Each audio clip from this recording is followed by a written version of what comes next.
ng masaganang pagkain, I'm here again mga kabayan upang tikman lang ang mga prutas naman.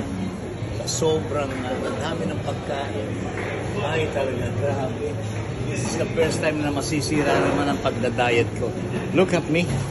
Grabe, Epicurean. Sunod-sunod kagabi. Nasaan kami? Sa atrium. And then, ewan ko, sa susunod, ano naman ito? Baka magpunta na naman kami dito sa,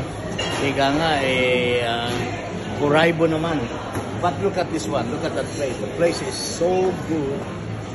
Where you can find everything here. Sa pamumunan ito mga kakanin nito. Ito na po yan. Kaya, dyan. Bisitahin uli natin yung ating mga dito yung mga oyster. Well, that's the one mga kababayan. Medyo kulang na sa dami. Pero nasiyahan ako dito po sa Blue Swimmer Crab nila. Talagang sobra. Panalo po. Panalo talaga. At haluan mo pa nitong mga clown, seafood salad with chili. Ay, grabe po mga kababayan. And look at the prawn. The prawns, ang lalaki niya. Ang lalaki ng chilled prawn. And yan mga kababayan, ito naman yung kanilang mga cheese factory here. Where you can get everything. At sobra. Kung i-compare natin sa atrium, mas maganda rito. But the price is a little bit higher.